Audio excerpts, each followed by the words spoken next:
Turn off transcription. Beautiful. Okay, awesome. Fantastic. Okay, well, like I said, we're going to go ahead and get started.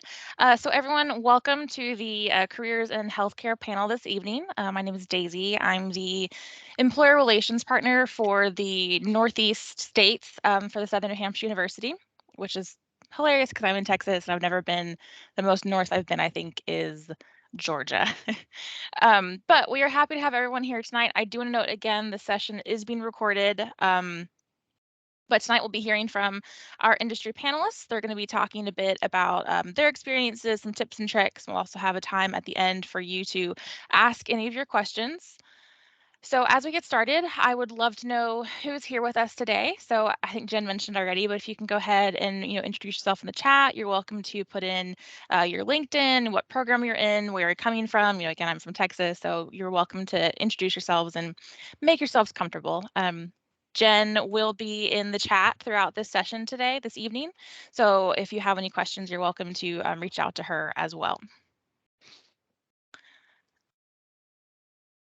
Okay, fantastic. So right now on the screen, you should be able to see the QR check-in code. So you can go ahead and pull out your phone and scan that to check in for the event.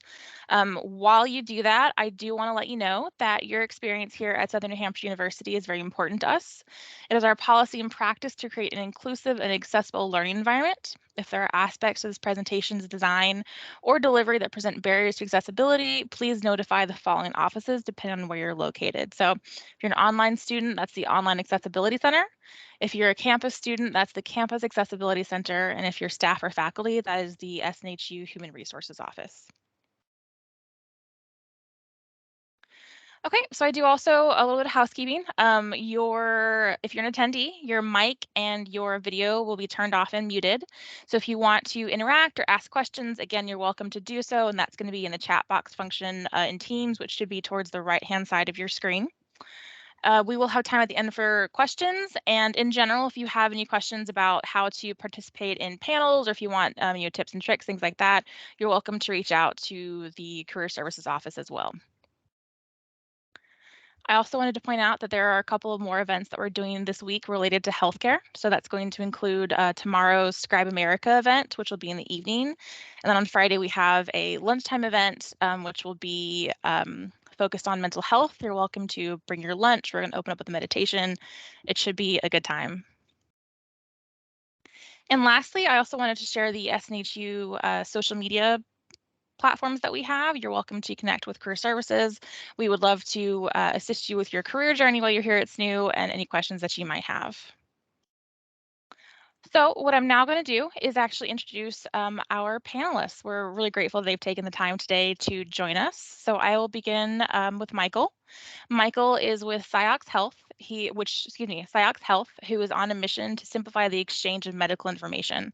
Michael is a people-focused, performance-oriented talent acquisition leader with over 20 years experience developing, directing, and leading high-performance recruiting and staffing organizations in both corporate and agency environments.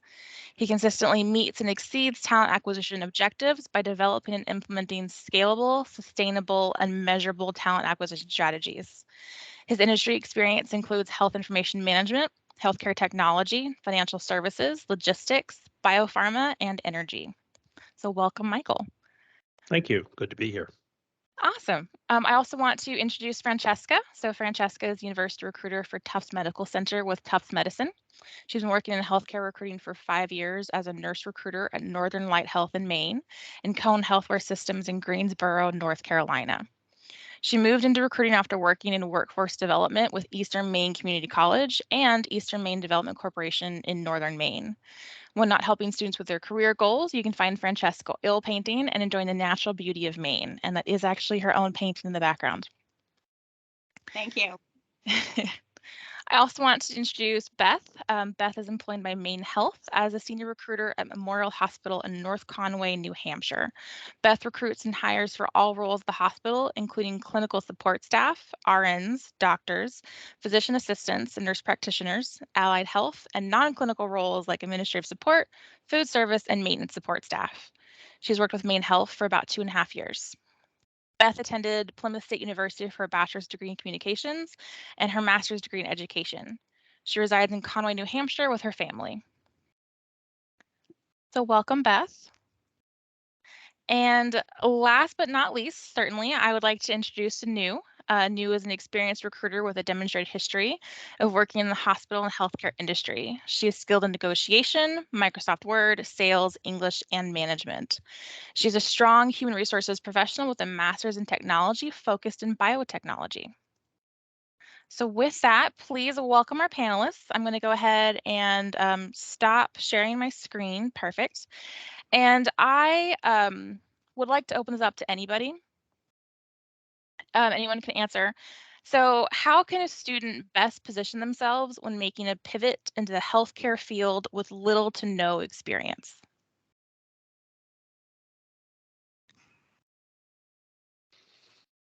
Well, I'll go ahead and start with that one, I guess. So there's a couple different ways that I'll look at this. First and foremost, academic training is important in understanding what the trends are, what the challenges are people are looking to solve in healthcare. And this is non-clinical, by the way, from my perspective, because I'm in the health information management side of the business. From an operations perspective, Ciox Health is known for basically anything and everything having to do with medical records. Half of our business collects them for the payers, and the other half of our business does release of information services for the providers. And we have a very large market share across the United States for those functions. Like many companies, we actually built software products to make that work easier as electronic health records became more and more ubiquitous in the healthcare end of the business, both from the government perspective as well as a lot of the new rules and regulations and everything else going on with CMS and everybody else. So with the different career programs that are out there in the health information management space, we hire a lot of entry level people across the country to be the frontline talent that's actually providing the services and using the tools while you continue your education. So from my perspective, I think it's a great opportunity to look at those kind of programs and business models so that you can apply some of the things that you've learned and continue your experiential learning as you figure out kind of what the right focus is for your career moving ahead. Because experiential learning, I think, is everything. Fantastic, great answer. I do have to point out that SNHU Career Services does have a fieldwork team and experiential learning team. So if you're a SNU student, which please feel free to reach out and connect as well, because that's, Michael, you're absolutely right. That is critical when it comes to experience. Fantastic. Does anybody else want to chime in, or I'm happy to move on to the next question? I would probably add too, just in terms of applying for those positions, you're looking to pivot and change industries, highlight the transferable skills that you have already, what relates well in healthcare, and make sure that's, outlined in your resume and your cover letter. I think in particular in the cover letter, a lot of people get away from writing them or including them all together. I personally love them and I read them because it really gives insight into this person as a human being and why they want this position and what they're passionate about, and why I should hire them for that role. So just highlight transferable skills from your past work experience or job shadow or things that you've done. It could even be volunteering, and be adaptable, so highlight your adaptability in order to really demonstrate that you would be able to pivot and make that transition and be successful. Yeah, I'll piggyback on that. I know that a lot of students ask me, should I put information about just a customer service job I had? And I always encourage them to do that because it makes such a big difference in healthcare. So even if it's, especially the younger students in particular, when they don't have a lot of work experience, just make sure to add everything in so we know what your background is, because those people to people skills are so important.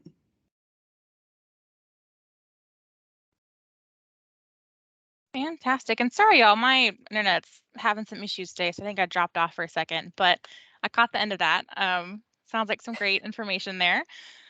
So let's go ahead. I'll move on to another question for you guys, kind of based off of the experience, things like that, and translating one's experiences into a job, but also into an interview.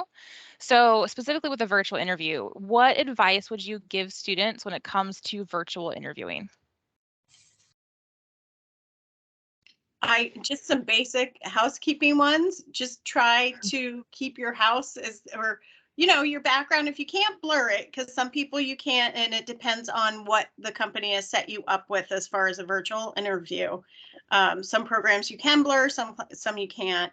If you have to be in your room, we understand that. I think everybody recognizes, like, you're finding space in your home wherever you can. Just whatever's behind you, take a look at it before you start the interview. And if it seems messy, like, maybe make the bed up or something, or put those pillows in order or something, just to make it look like it's a little more polished in the background, if you can't be in an office. Definitely. And I would add too, to just act like it's an in-person interview. So you're Sure. going to make eye contact, you're going to dress the part. I mean, if you were to have these people into your home, right? To Francesca's point, you wouldn't invite them into your home and have like this huge mess in your house. You would clean up your house, or at least I hope you would. And so just kind of acting like it's going to be an in-person interview, I think then you'll check all of those boxes pretty easily. I agree to all of those. And the other thing that I would add is just be yourself. Let your personality shine through on the conversation. I think that's very important. I think being on camera is not easy, but over the last 2.5 years, we've learned to do that. I don't know about anybody else, but I spend about 8 hours a day on camera, which is why I use a headset so that I don't miss a whole lot. I think that's very important as well, too. I think also be honest if you know that you have really bad Wi-Fi or something, and it's difficult to be on camera, but maybe your phone interview would go smoother. Let them know that ahead of time. And if you have to drop off or something, that they're prepared, and they know that you're going to call back in if it cuts out. Yeah, I also definitely think having a presentable environment and being presentable itself, pleasant, that matters a lot. Being like confident, smiling, the first place. Being on the camera also means you have someone in front of you to smile and talk. Yeah, those are fantastic points. I've mentioned before, but one of the hardest interviews I've ever done was actually one that was pre-recorded and there wasn't a person. So just me talking to a camera, which was a really interesting about 10-minute interview. So I think having a person on the other side of the camera is fantastic. Those are great comments as well. Fantastic. Okay, let me see here. So kind of going on this, I guess I'm almost taking this journey backwards, right? So we talked about transferable skills, we talked about interviews. If we talk about the resume, how would you advise, generally speaking, students format their skills and experiences on a resume when they're going for healthcare related roles? To me, I do with a lot of entry level jobs. Like for entry level, most of the resumes, you don't need so much of your personal information in the resume. You can have basic skills that you know and your volunteer experience. We just put out as presentable your skills and what you've done. Like not too much related what they have exactly studied. Most of them, no personal information, much of that. That's what for my entry levels I look for. I think if you do, even if you're entry level, if you have certain certifications that you think would be helpful, for instance, if you're going into healthcare and you have your BLS, or you have, another certification that might not be applicable to the position that you're applying for, but anything will add to that healthcare application. So related to that, actually, another question that I had that I'll kind of piggyback. How do you feel about LinkedIn? Do you think that it's valuable in the healthcare world or not so much? It is. I think it's valuable in the professional world, period. It doesn't matter which vertical that you're talking about. It is the quintessential business network. Mhm. And I would also, oh, go ahead, Michael, no, sorry. go ahead, Francesca, we're good. I was just saying, make sure to update it too. If you get another skill that you didn't have before, add it on there, because when recruiters and sourcers do searches on LinkedIn, they're searching target words and it'll pop up. Your resume will then pop up. So for instance, using BLS again, if you end up getting a certification, throw it on your profile, because when someone does a search, it'll come up now. Absolutely. I mean, back to your original comment, Daisy, on how do you find entry level work? I think there are several things that are worth mentioning. It doesn't matter the industry. Healthcare is a good one, and again, I'm in the non-clinical side of the business, so I don't say it's a little easier for me. It's a little less requirement driven than it is on the clinical side of things. So the past work experience, the past academic experience, and even whether they're paid or unpaid internships are very, very important. So any kind of work that you've done on in those areas, I think is good to highlight. Any special projects that you've worked on that highlighted a particular skill or some experiential learning are important. From my perspective, for students that are working full-time and going to school full-time and putting themselves through school, I look at that kind of discipline and that kind of experience as being very relevant for the work that we're doing from an operations perspective. So I think all those things go into it.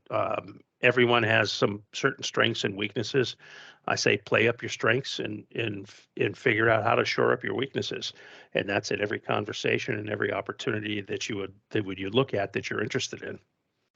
And I guess the last point that's really, really important here: motivation and purpose are everything for me. So if you're passionate about something, I want to see that your resume talks about how you're looking to position yourself based on your passion and your motivations and your purpose. In other words, why we do what we do. So I think those are the things that connect the dots for me. Absolutely. And I like how you've really referenced, you've kind of alluded to the story that I think a person's resume and cover letter and LinkedIn, all of that should kind of come together to tell, especially if you are a full-time working student, if you're doing internships. If you want to display that discipline, that story should be present there as well. Yeah, and that's very difficult because there are 8,558,000 opinions on how to write a resume and a cover letter and a LinkedIn profile.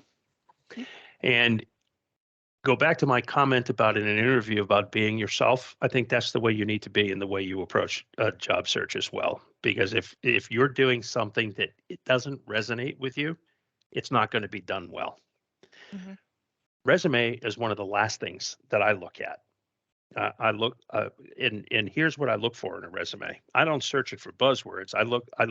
I search the resume to try to get into that person's shoes and why they made certain decisions. And when I talk to somebody, I look to see if that story is told in the resume itself, because it's a lot easier when you're interactive having a conversation with folks to get to some of these things. Very difficult to write it in a page or 2 pages or less, depending upon which resume writing workshop of the 8 million different varieties there are that you choose to, follow. Absolutely. So I think all of that is important. So then, still piggybacking off of this, and so if we imagine this working student, who's, again, internships, part-time job, full-time work, whatever it may look like, and they're going through school, how do you value class projects on the resume? Do they have a place, do you think? What's everyone's thoughts on that?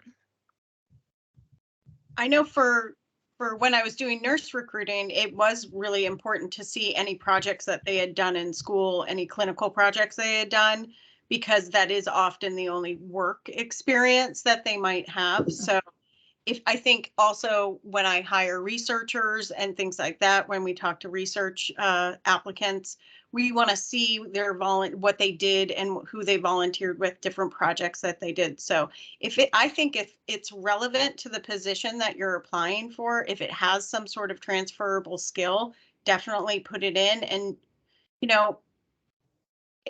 again, it's going to depend, like you said, Michael, it depends on what resume building workshop you use or whatever. But at some point on your resume, you've got, three main areas. You've got your education, you've got your work experience, and then you've got your volunteer and project experience or publishing or something that you might be really proud of. Just kind of put them all together. And if your work experience might be, you feel a little lacking or not applicable to the position, I would just put your volunteer experience and those projects a little bit higher on the resume. Yeah, there's one thing that I'd add to that, and this is, I don't know if it's my spin on kind of things, but initiative is important to me. So I want to see how you apply the time that you have on those particular projects and how it fits your motivation and your interests. So I think that's something that's very key for me, because it gives me some insight into how you think and how you act and how you prioritize things. So those projects are important. But to Francesca's point, there's not enough paper for all the different projects that we get involved in. So it's hard to pick and choose. But I mean, the ones that are important to you based on where you want to go, I think are the ones to select in that regard. And sometimes it's going to be different from opportunity to opportunity, depending upon what the critical traits and abilities and skills are. Excellent. I know you're going to have 2 or 3 resumes that you're using when you're applying for jobs. And really, you should look at each one before you upload it to make sure it really does apply to the position you're applying for. And it's just little tweaks, I think. But I think we've all been through it where, you feel like, oh, okay, this is my resume for this type of role, and this is going to be my resume I'm going to send for this type of role, while you're, especially those entry-level positions. Mm-hmm. Yes, and Grammarly is your friend. Yeah.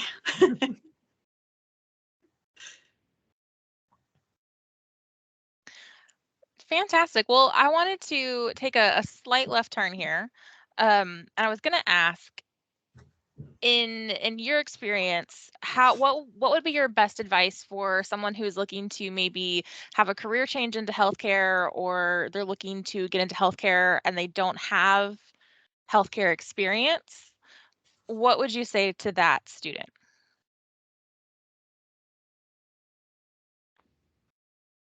I think I'd probably have more questions before I could give any advice. Like, is it a clinical position? What kind of role do they want to get into healthcare? Because that, I think, is really going to steer the conversation in terms of what their next steps are going to be if they need to go get, a certification for a clinical position, or if they, are looking non-clinical, how can they, do a lot of the things we've already talked about to apply and get a position in that respect. So it really depends. Yeah, that's a great point.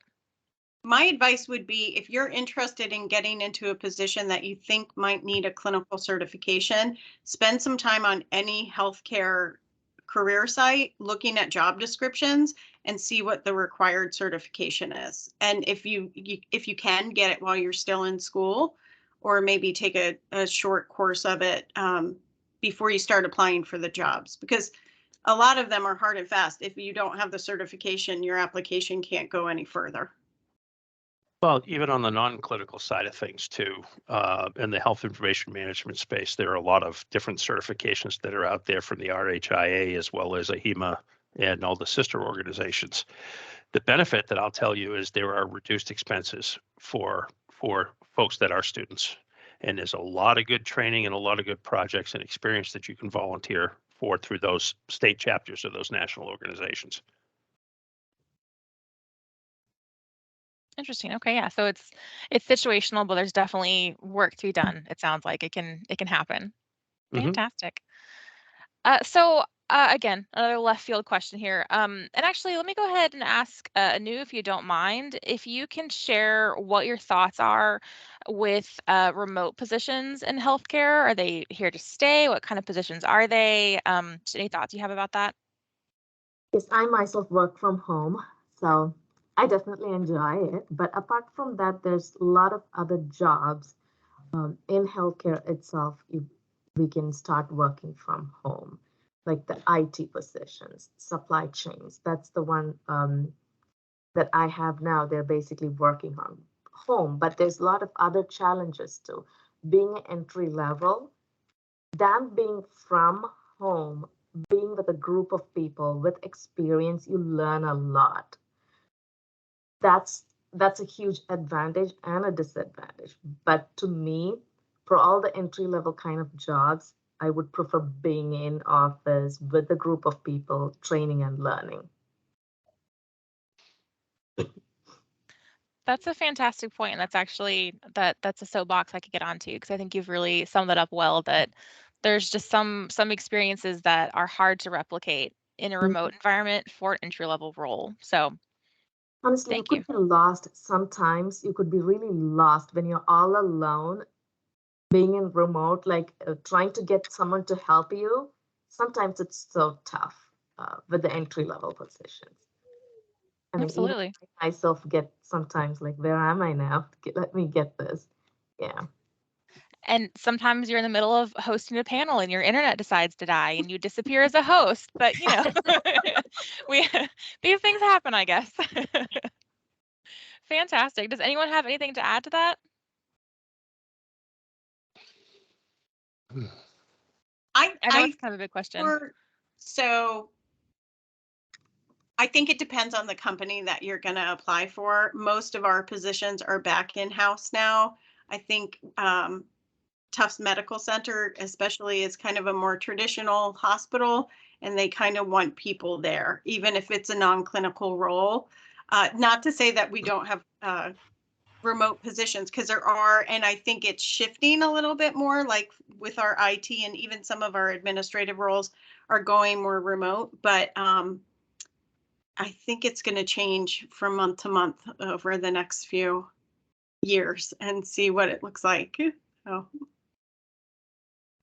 I would agree with that, that the landscape is going to be subject to change because there were a lot of changes that were forced on everybody due to COVID, and now we're in this sort of post-COVID honeymoon phase. We're kind of between the next whatever is going to happen next. I think that there's a lot of indecision and a lot of questions about how that's going to be affected.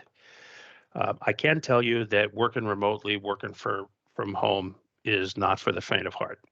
It is difficult. It is difficult to build the right work-life balance. I joke with my team that I'm taking it easy. I work half days, but half days are from 7 in the morning till 7 at night. So, when you're only 3 steps or 13 steps or 30 steps from your office, it's hard to leave and have that work-life balance. And there's a lot of easy distractions in working remotely that can occur. Like if the dogs that are snoring on the floor behind me get excited and they start barking because someone's delivering a package, or family, your friends, or other folks dropping in, you've got to have a good kind of policy and rigor around making sure that you're productive while you're working. It is a challenge, and it remains a challenge for a lot of folks. We've been blessed where that at best we're going to be or at worst we're going to be in a hybrid environment, and a lot of that depends on the capabilities of the facilities that we service, because we have some facilities that don't want us on site that'll allow us to work remotely, and there are some that absolutely have to have us on site. So a lot of that for us is driven by client need as well. Yeah, I want to know in those commercials when all those people are working at the beach, how the heck they do that, because there's no way. There's no way you can actually do that and get work done. For me, it's the laptop that's poolside. It's like I live close to an airport, and every time an airplane goes by, I'm done for like 2 minutes. I don't know what it is about the airplane, and you want me to go poolside with a laptop? Like it's not going to happen. My computer would fry in a minute. So. It would, absolutely would. Yeah, it's interesting because this was actually a student submitted question, and I think in this industry in particular, I really wonder, what is there going to be remote work? Is it going to be hybrid? What is it going to look like in the future? So it's interesting to hear that. I think we're all kind of wondering the same thing to a point. Yeah. Yeah, I've just started going back to actual in-person events. I love the virtual events because I can do more than one on any given day, which is great. But we've started doing some in-person events in the Boston area, and it's been fun being back with students and everything. It's getting back to it. I always call it the hybrid model. It's an excuse to put on real pants. And I joke, but there's something that kind of comes with that too. You know, you have to put on professional clothes and go out and interact. It's unique. So excellent. It is indeed. I just thought of something else, Daisy, if I could just chip in for a couple of seconds. Please. There's an awful lot of service businesses out there that support the healthcare field. Um, and all of them are hiring just as much as the healthcare providers themselves or the health information management companies like ours. There's folks that do business process outsourcing for hospitals, whether it's for staffing, allied health roles, or for the revenue cycle management roles, or coding outsourcing. I mean, there's a lot of different functions that are involved in that. So I think that there's an opportunity to kind of broaden your experiences and broaden your target audience too by paying attention to some of those service providers that service the healthcare industry. Yeah, that's an excellent point.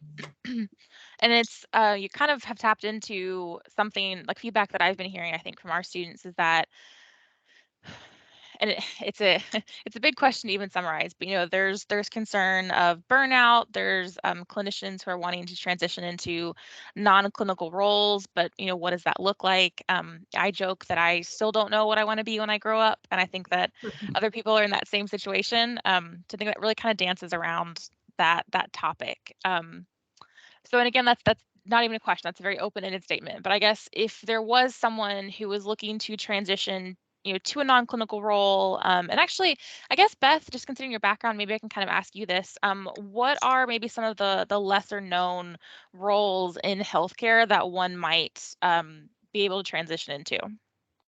Yeah, that's a good question.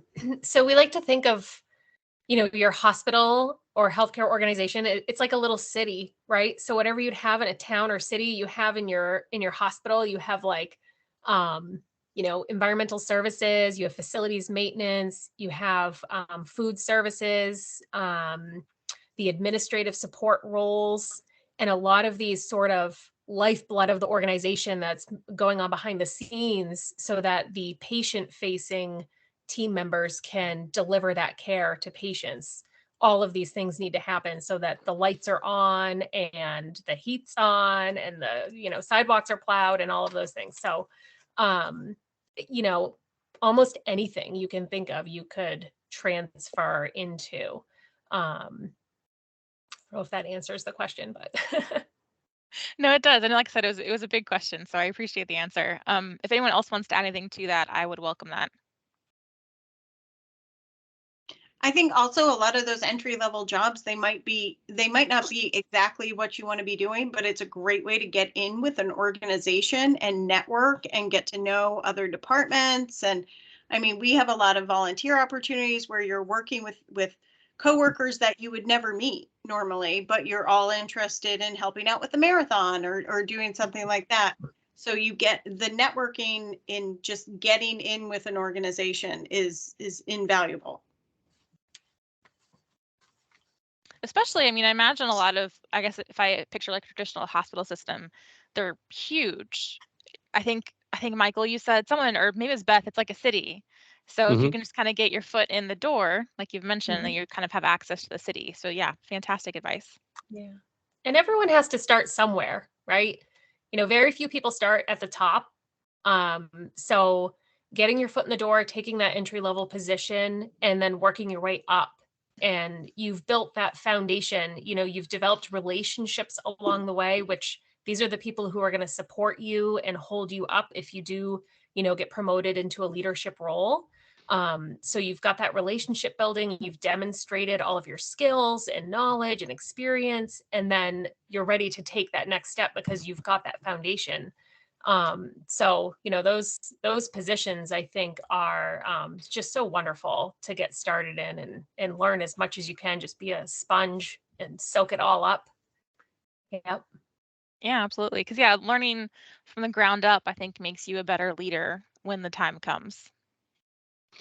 Yeah, and I think a volunteer opportunity, or at least an experiential learning opportunity with some of the clinical research organizations that are out there, they're always looking for college students to help out with different studies and things like that. So I think that's an avenue to pursue as well too, that can give you some good experience to leverage a foot in the door. Yeah, that's a great point, actually, Michael. Do any of you have any how do I say? So would job shadowing be something that you would maybe recommend for a student looking to kind of get a foot in the door, get their feet wet? For us, it's a little harder to job shadow just with COVID still, with the True. restrictions and everything, and HIPAA laws make it hard to shadow Mm. if you're not a volunteer and you haven't gone through that process to get signed up with us and sign all the waivers and things like that and have the HIPAA education. But volunteering is a great way to do that if you can get in. Yeah, and I live in a pretty small community, but one of the things just outside of work, for professional growth and development, I volunteer.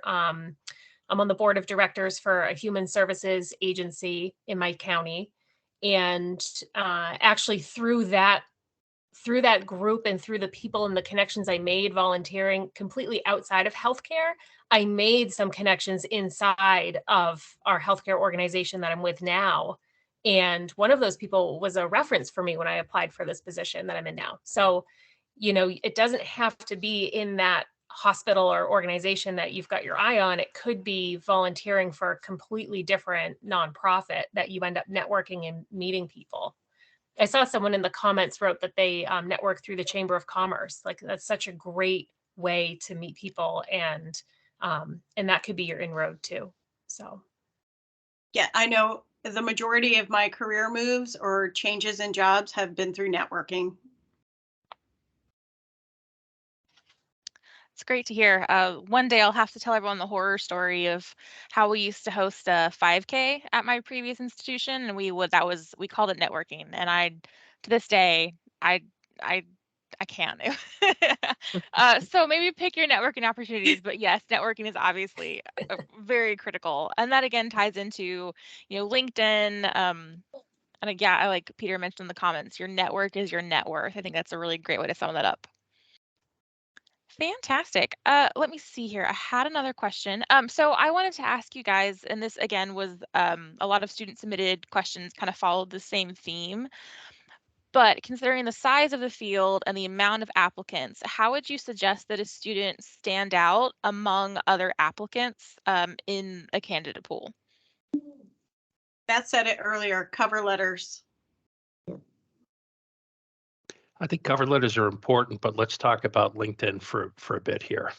If you're applying for a job at Ciox Health, every one of our jobs is posted on LinkedIn, and you have an obvious connection to folks that are working around those roles. I would reach out to somebody and connect and say, "Hey, I'm interested in this role," and why.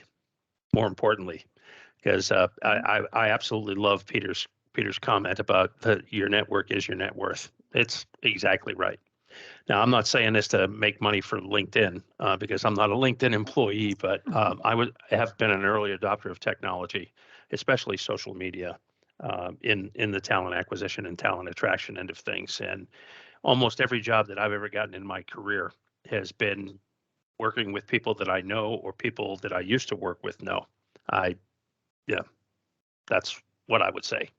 I think it's very important to build your network. There are all kinds of groups and talks and information sharing presentations throughout LinkedIn. There's thousands and thousands of them on a daily, weekly, and a monthly basis. Pick one that focuses on your interests and stay connected to the people that are in that group.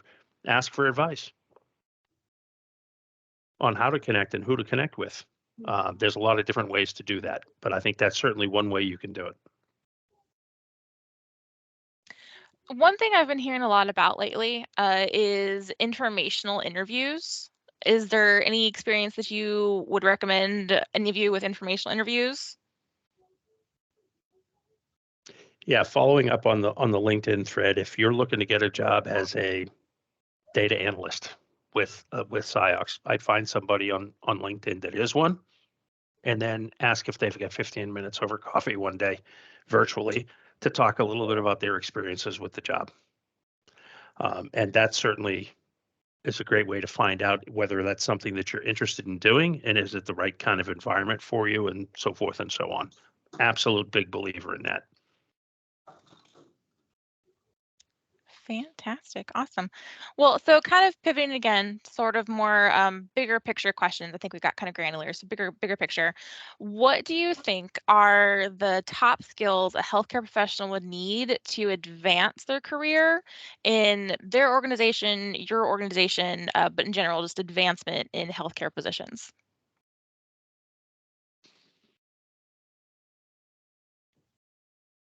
All right, I'll go. So healthcare is a people business. And so I would say people skills are number one. You've got to have good people skills, communication skills, written, verbal. I think that's my top one. I think longevity too, if you stay in the position long enough that you can get those networks built and you can kind of show your employee that, or your employer, that you're a hard worker, to what Michael said, you're focused and you're motivated and you want to be part of that community. That's very helpful when you want to move forward in your career. I think the biggest one for me is figuring out how to handle ambiguity. And that for me is important because there's two things that I'm looking for in that regards. If you're sitting there waiting to be told what to do, you're in the wrong job. You got to be solutions oriented and you got to be able to figure it out, which means because we're all doing 25 things at once to find the people that can help connect the dots for you when you're looking for that the answers to some of those questions is to figure it out. To complement that, I'd say you got to be curious. You got to be curious about why things are done a certain way. You got to understand what the rhythm to the business is in regards to that as well too, and look for ways to jump in and to help facilitate, along the way. Awesome. I'm hearing a theme really. So people skills, eagerness, initiative driven. So I guess a go-getter almost is what we're kind of describing here. Yeah, and there's all different kinds of go-getters, right? I'm an extrovert, in case you couldn't tell. There are a lot of folks that are introverts that I know that are really, really good at solving problems. Really, really good. I got all the ideas, but they do all the work. That's the way that I look at it. Now I'm playfully making fun of myself a little bit there, but there are lots of different ways to add value in that continuum. But figuring out that ambiguity and helping bring solutions to the table by getting things done is, I think, the most important and valuable skill set that someone can have. I think being adaptable, that adaptability, everything that, healthcare has been through in the last 2-ish years, we've had to adapt on the fly. Things have changed drastically, sometimes overnight, and I think they'll continue to change. So just being open to change and adaptable to that, and adjustable to your environment that you're in. Yeah, fantastic. Great comments. I do see we've got a couple questions in the chat, so I'll flip over to those a little bit. And let me actually, let's see. Anu, could you tell me a little bit about Solution Health, and do you guys use an applicant tracking system? Do you read every resume? What are your thoughts on that in general? Yes, we do use applicant tracking system, but if you ask me if I go through all the resumes, definitely yes, because I'm doing all entry-level positions. I definitely look through all the resumes, cover letter, even if it's a short application. I take my time, look through it, and I try to call everyone, try to talk to them, because to me personally, more than a resume, it gives me a lot of idea, but talking to them a little bit gives me an idea of the personality and what they're looking for. So I schedule myself, I organize myself to look at resumes and make sure I call, I mean, not everyone at least, the ones that's like standing on top, I would definitely call them as well. How many, and this is me being a tiny bit nosy, how many applications on average do you think you get per position? So it depends day to day to day. There are days I get like 0 applications. There are days I get 5 applications. And there are days I get like 25 applications. That is today. I came in for a program manager. I had like 9 applications and I'm like, woof, that is fantastic. So it depends on day to day, honestly, that Mondays are my busiest day, where I get a lot of applications throughout the weekends, and Mondays, an entry level, and since a lot of this is the graduation time for the entry level positions, obviously for a lot of other positions like food service and everything, I get a lot of attractions for that. Yeah, that makes sense. Take your time over the weekend to apply, Yeah. and then you get to look at it on Monday. Yeah. Fantastic.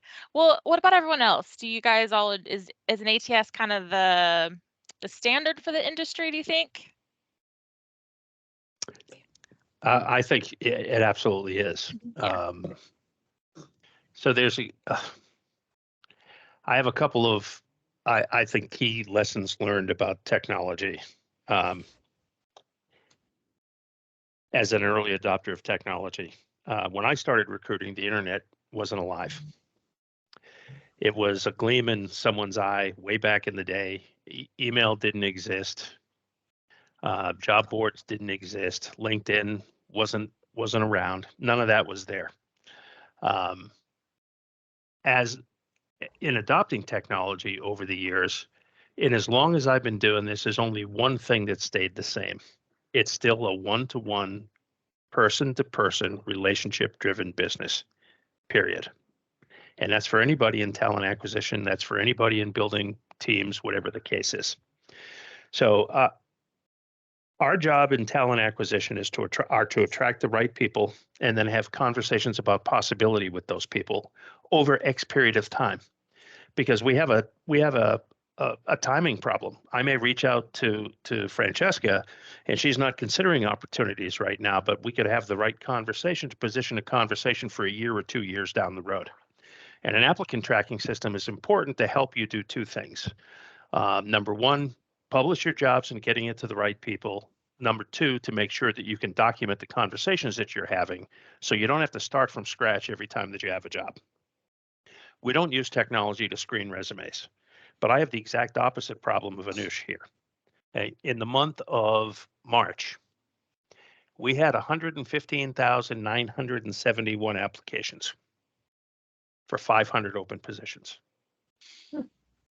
So that means we filled 500, we hired 489 people in the month of March. So that means there are 115,400 that really didn't have a meaningful conversation. That's why what little hair I have left is gray, because I go crazy thinking about those crazy statistics like that. So we have a lot of applications, but making sure that we're talking to the right people is what keeps me up at night. And having those outside conversations, when I say outside conversations, outside of an application through social media or connections of connections, help shortcut having the right conversations with the right people. So I think all of those things are important. And I wouldn't let an applicant tracking system scare you. I would say the one thing about the applicant tracking system is sometimes, at least in our system, it will, if you qualify for the role, like you hit the 5 top qualification, it will send you a prompt that you then have to act on to get connected with a recruiter, especially for the high volume positions, because the recruiter has to have something to help sort through all those number of applications. So just when you're applying to things, you have to check your emails, you have to check your junk mails, you got to respond to those to set up those interviews, because it's nice for you because it helps you can set the time for the conversation with the recruiter based on their calendar, but you have to actively do it. So just watch for all of that if you're doing a lot of applications. Yeah, Make sure things don't go into spam. can I add a little bit of something to that? Somewhere, somebody taught somebody that you have to have different email addresses for different things. And so I have people that apply to the same job from 3 different or 4 different email addresses from 4 different sources and don't even remember that they've applied to the job. So it's important, and it doesn't happen often, but it happens a lot. I think your email address is very similar to your signature.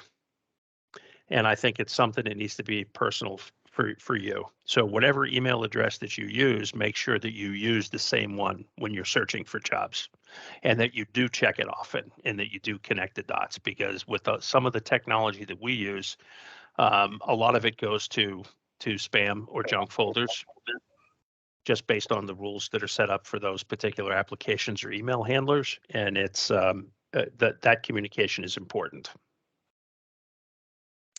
That's really interesting because I would even, maybe this is just me, but I know whenever in the past, if I've made a giant career switch or I'm actively applying for jobs, I have an Excel spreadsheet that tracks the link and where I got it from. And, if did I apply, what happened, was there outreach? So I would suggest doing that, I suppose, if nothing else as well, because I could not imagine applying to the same job 4 times because I'd check my little spreadsheet and work through it that way. But maybe that's just me. I do an Excel spreadsheet for my groceries, so who knows? Well, there are some technology that gets in the way. There are a lot of job aggregators out there, and sometimes you don't know where the link is coming from. I think Indeed is probably the biggest one. Indeed and Glassdoor, they're owned by the same company, and they do a lot of aggregation for jobs, but they don't tell you that they're the same company sometimes, because they strip out the company related stuff and put their own branding on it. I would also recommend to people, if they're applying to things, try to go directly, don't apply through Indeed.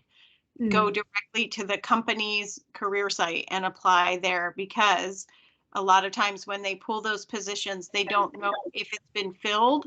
So you're applying to something that's not even open anymore. So you got to check the direct career site for the company you're applying for to see if that position's still even there.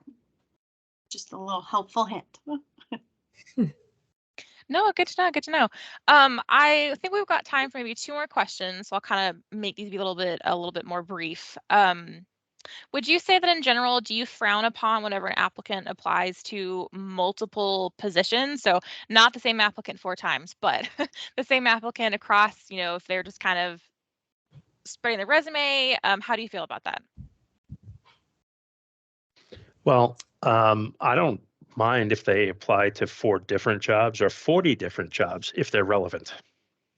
But spraying just to apply, that kind of makes me crazy because it clogs the system.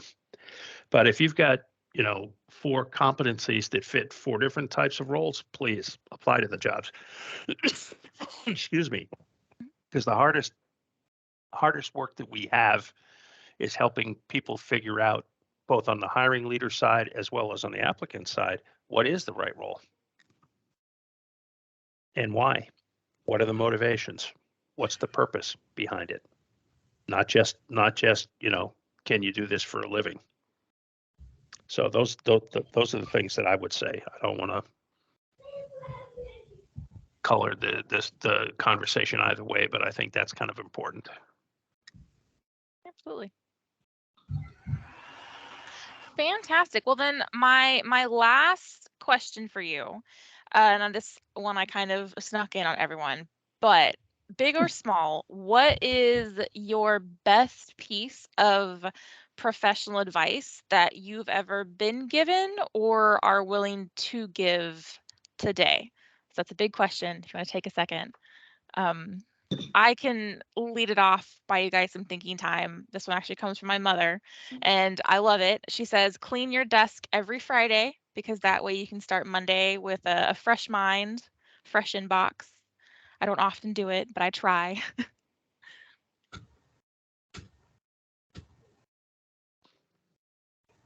I'll go. Be open to change. Be open to, a lot of times your job will shift and it might not be in your job description because your job description's changing as you're working it, because, and sometimes it's a great thing because they see a talent in you and say, hey, what if you could handle this? And we're going to, you know, shift you out of one position and into another type of role. So always be open to that. Yeah, I'll piggyback on that for a minute. A number of years ago, I was interviewing for a role, and I asked the person to describe a normal day for me. And they went over to a whiteboard and they took a circle that was about 3 feet wide in diameter, and they put in about 100 dots just with the black marker. And I said, your job is to manage the white space to make sure that we can connect the dots. So back to what you were saying, Francesca, I think it's very important not to assume that that's someone else's job, but if you have a solutions mindset, to make sure that you're connecting the dots and seeing something through. So I have a couple of rules that are important for people that work on my team, and it's kind of simple. If you see someone in trouble, it's your duty to help. If you are in trouble, you must ask for help, and never, ever, ever take sides against the family. And that's what managing the white space means to me. So that advice helped me figure out how I was going to get out of my comfort zone back in the day and get involved in other things that maybe necessarily weren't part of my job on a day-to-day basis, but were still important to connect the dots and manage that white space. To me, honestly, it's like open to learn. Every job is different, every day is different. Always have to be open to learn new things and to be organized. From the day morning I start in, I can't function if I'm not organized. The things that I have to do, it has to be in a list, organized, and I'm always willing to learn new stuff. And that's how I ended up in this career too. Like willing to learn, and I'm here. And my advice is, someone gave this to me, but it was, whatever you are, be a good one. So just, work hard, put the effort in. It doesn't matter what task you're doing. If you're taking out the trash, do it with pride, and just be good at what you do. Put that effort in. I love that. That's fantastic. And I have to say, I think that's an excellent way to close. We are a minute out, so I feel like I'm doing pretty good on time here. But I want to say that I really appreciate everyone's time and insights today.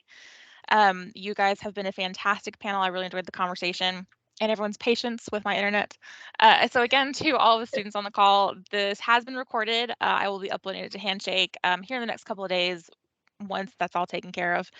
But to summarize, that does actually conclude the panel for this evening. Again, thank you to the panelists for your time today, and I hope everyone has a great evening. Thanks for hosting, Daisy. Appreciate it. Not Nice a to meet problem. you all. Nice to meet you all. Bye, Have a good everybody. night. Bye. Bye-bye.